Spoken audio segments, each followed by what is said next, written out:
Hey, welcome to Taylor's Trick Taking Table. I'm Table, and even though it's June, who cares? We're still going to continue with Community, and it is actually going to be a mini month within a month. It's going to be Ray May, all about games by Chris Ray.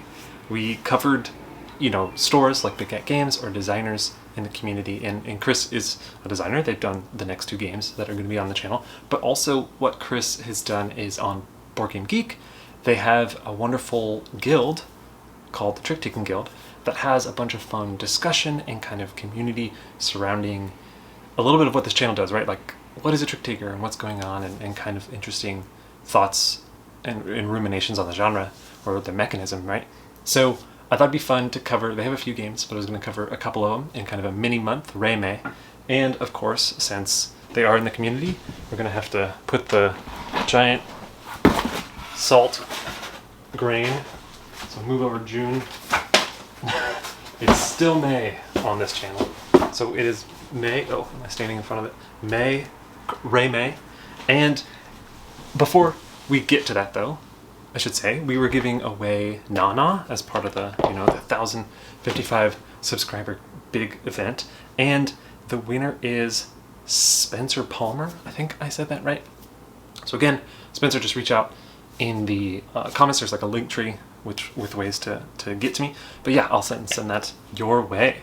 Fun little game. In fact, what was great about a lot of the responses on that video was, because the question was, what is a game, like maybe a card game or whatever type of game, that feels like a trick taker, has kind of these trick taking vibes? And some people said things like Broom Service, the card game, which I've heard a couple times before, where like, again, it's not quite trick taker, but there's like an interesting kind of following mechanism. Or Duroc, which we're actually going to cover maybe in a week or two, funny enough. But that's also like technically a beating game, I think, is the phrase. But so what's interesting is, I thought it'd be fun to ask what your definition of a trick taker is. And since we're covering the Trick Taking Guild and highlighting that, I thought I'd give away this trick taking pen by Polia Designs. Super fun. Nice little graphic there. It'd be fun to give that to anyone. And if you just also wanted to give your point of view on what a trick taking game is, because it's a tough definition to wrangle. I think what's interesting is it's like the evidence of it being tough to pin down is that people, when I asked earlier in Community what your favorite trick taker was, people had the same answers in that video as for the answers in the last video of what's a game that isn't trick taking but feels like trick taking. So people had that same game answer. So it's kind of an interesting, like, somebody might consider it trick taking, somebody might not, and what is that definition, right? So it'd be cool. Let me know what your personal definition of a trick taking game is, or maybe it doesn't matter to you and you kind of have a more loose interpretation. I'd love to hear that too. I recently watched a Jamie Stegmaier video on like top 10 trick taking climbing games, and even he lumped those into one video, and even this channel lumps them into a video. And in the comments, someone wrote that in Portuguese, it actually is the same word to mean both. So it is interesting that like different people or different, languages or cultures or whatever can like see how similar these games are. And maybe that distinction isn't too useful. Really, really interesting. Kind of the whole point of this channel is, what is trick taking? And like, what can this mechanism do? Rambling. Okay, let's get to LetterTricks, the game we're going to cover today. This was actually featured on a BGG post recently by Eric Martin, and it's cool. I think this is going to Game Maker or something. I'm not 100% sure, but you can definitely check out that post for some more info on LetterTricks. And again, it's by Chris Ray. And the hook is, you might see it in the word there, it's about words. Letters. So the cards themselves are different letters, and you will be playing trick taking with these letters. It's there's kind of two versions to the game. There's co-op and competitive. But in co-op, you're playing to the trick, and the trick itself will have, depending on the player count, a certain number of letters in it. And as a group, you're trying to spell a word with the cards in the trick. It's really cool, a really fun take on mixing a word game and trick taking. I love that kind of mingling of the genres, as you may know on this channel. But so, without further ado, let's go to the table and I'll show you how to play. The deck in LetterTricks is made up of 3 suits, square, triangle, and circle. And the breakdown is here. And essentially, it's mostly A through Z of these 3 suits. As you can see, there's 52 cards, and it's kind of a breakdown here. But the premise is later letters in the alphabet are stronger than earlier letters. So the strongest letter in this game is Z, and A is the weakest. LetterTricks can be played cooperatively and competitively, and I'm going to cover both versions later, but for now, I'm going to go over the basic rules that are the same in both versions. At all player counts, you're going to deal out the cards evenly. There might be some cards left over. If there are, you just reveal them and then set them to the side. They're out of the game. Then the player to the left of the dealer will start to the trick. Let's say Ray Bradbury is to the left of the dealer. They will lead to the first trick, and let's say they played circle.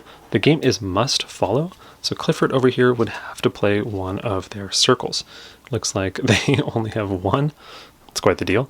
So they would play that R, and then Lion Cat would play one of their circles, and maybe they play that I. So in the game, if you don't have any of the suit, you can play whatever you want, and there's no trump, so it's the highest card of the lead suit would win the trick. And again, the highest or strongest card is the letter that is later in the alphabet. So in this case, I and E are weaker because R is later in the alphabet. So Clifford would win the trick, and then they would lead to the next trick.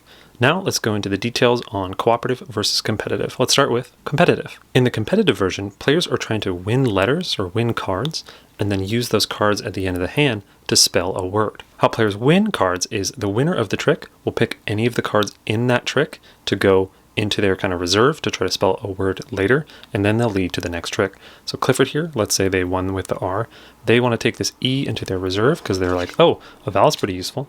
And then these would just get discarded, and Clifford would lead to the next trick. This is a 3-player example. If this was a 4-player example, the person who played the lowest card also gets to take one of the cards into their pile to try to spell a word later, and it doesn't matter to be on suit for the lowest. And in the event of anyone playing the same strength letter, the later one would win. So in this case, let's say it was lead, this red T, everyone's off suit. The winner would take a card to the trick, maybe this I, and then the person who played the E, which was the weakest, would take one of the remaining into their pool, and then the other 2 would get discarded.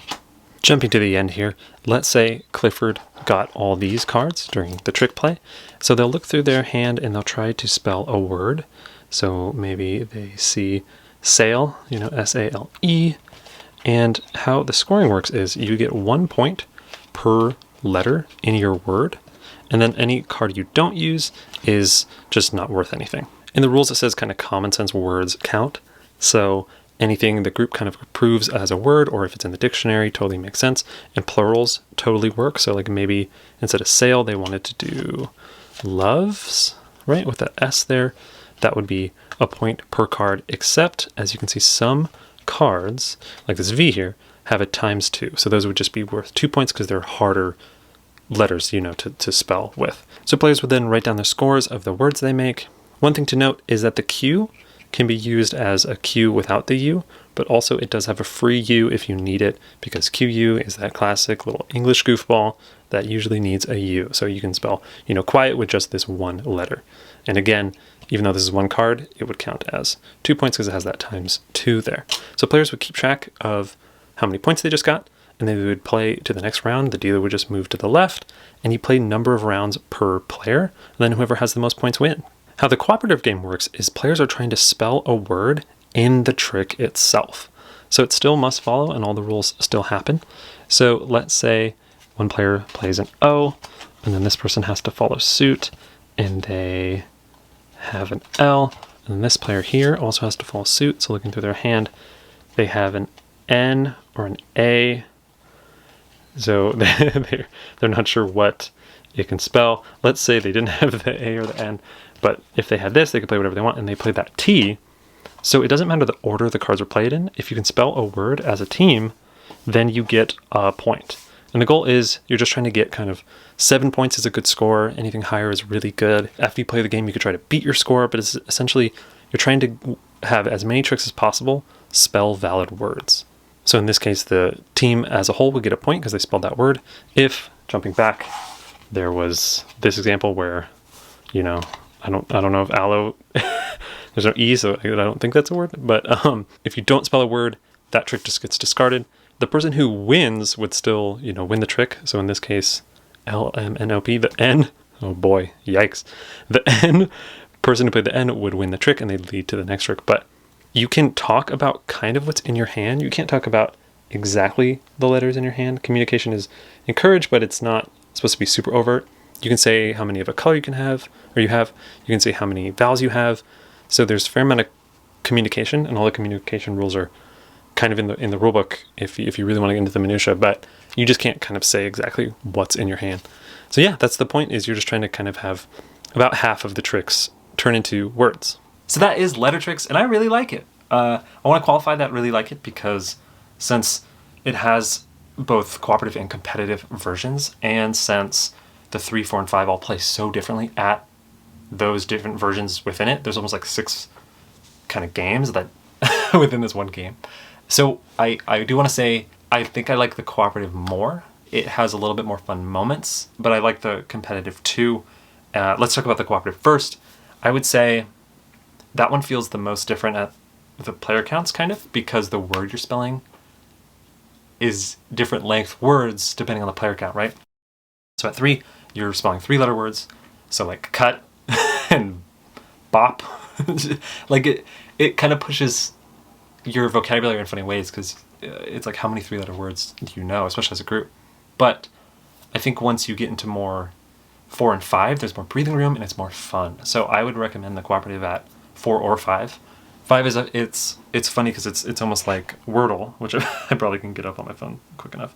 But like Wordle has you going after 5 letters, and I feel like 5 letters, why they picked it for Wordle, it has a great deal of variety and some flexibility. So playing it at 5 is super, super fun. 4 is also great. That's why I get back to like recommending it not at 3 for cooperative, just because that word space is so small. And at 3 you have to get a higher win threshold, so it feels like a little more tough. So I would say 4 and 5 just for that flexibility. Competitive, I'd also say 3 is not my favorite, just because only one card gets taken out of the trick for the winner. And since there's no trump, and only the winner takes the card, that a good hand can get just a ton of letters for the person who wins, like a lot, like if they have a really good hand. And there's no way to kind of come back into suit or like finagle a win in the game if you just have kind of a bad hand. So you're sitting there with like, maybe I'll win like 3 or 4 cards, maybe at the most. And then your hand, and then the word you spell is just like goofy. So not my favorite at 3. But at 4 or 5, where this is competitive, you are taking a card for playing the lowest, it values, those lower cards, and so that becomes super interesting. Especially, I think the fun of the game is picking out letters and trying to make a word with all the letters that you get. So when at 3 there's only one card coming out of the trick, it's limiting that fun, like the fun of the game to me. So I would say cooperative is more fun because I like those moments of like players helping each other out and being like, oh, what can we spell? And as we go forward through the trick, it's like it's constricting, and players are like looking at the the deck makeup, and they're like, what could this word be? And the communication is fun. Like, oh, you have no vowels and you have 4 vowels? Like, you're going to be the vowel person, There's a fun kind of groupthink.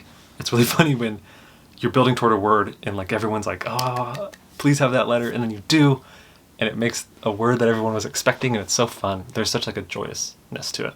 The competitive is a little bit more like inward, maybe, because you're winning tricks for yourself, for your own word, and then you make your own word. And like when you reveal, it's like, oh, cool, you made that word. Like, it's like kind of fun. It reminds me of paperback. I pointed over there because I have it over there behind that mirror. I don't know why. That doesn't help you, though. So, oh yeah, paperback right there behind that mirror. Anyway, in paperback, you have those moments where you're revealing you're revealing words, but you're doing it so often that it's actually really great when you reveal a big word. There's like even if someone else does it, you're like, oh, nice word, But in LetterTricks, players just kind of win tricks and then reveal one word, which like sometimes is just like, okay. If they use a ×2, it's kind of like a fun moment, but the reveal isn't as monumental than maybe like in a game like paperback or something. So I think that's why I like the cooperative. There's like a fun nature to, oh, what could the word be, or where could we go? Especially leading in cooperative. You have like, it's like freshly fallen snow. You have all this opportunity when you lead in the game. And maybe you lead like a like a C, and you're like, tons of words can be made with C. we got this. And then the next person leads, you know, they're off student, they lead like an N. And you're like, okay, we're going down an interesting path here. Kane, you know, like, it's so funny to, as a group, create words. There's another game called Shush that also has that feeling of like, are we creating words? Are we going down the right path? And I love that moment. So I think LetterTricks does a great job of rekindling that kind of groupthink of words, which I find super, super fun. I love the production. I think it has kind of like is that Art Deco? I don't know. Kind of like 20s. Reminds me of like a lot of buildings when I was in LA, just like this, like almost like Hollywood architecture that I really enjoy. And the art itself kind of mirrors that, or art or design, you know, the graphics themselves really mirror that, and it looks great. But this like beautiful design on the back is awesome. I would say a couple nitpicks that I have is I wish it was quadruple indexed. There's not quite a reason for it not to be. And then the other thing, this is like way bigger issue. And I think actually like probably my biggest detriment with the game, besides the fact that like 3-player isn't my favorite, is the fact that so the later letters win. So Z beats Y beats, you know, all the way up to A. And like it helps when you know Z's or A's, right? But like K or like N compared to like M, you know, like people are like, okay, L, M, N, O, P. Like they have to do the alphabet a little bit every time they play. And I wish there was like a number or something so you can just easily identify, oh, 24 beats 22. You know, like the fact that people had to like continually like internalize the alphabet to know rankings was a little bit too tough. Like, okay, you played a W, you played an X. Off the top of my head, I guess, okay, X, Y, Z, so X wins. You know, like just small things like that. It would just be easier if it was like 21, you know? So I do wish there could be some usability that would help out in this game. But that's LetterTricks. What a lovely, lovely idea. It combines the love of words and trick-taking. Two things I absolutely adore. Again, I think I said paperback is one of my favorite deck builders because I do love, you know, building words and stuff. And I think it has that for someone who loves building words, especially building words as a group. I think that's a really fun feeling. So if you like word games and want to see a really interesting take on that, definitely check this out. Thanks so much for watching.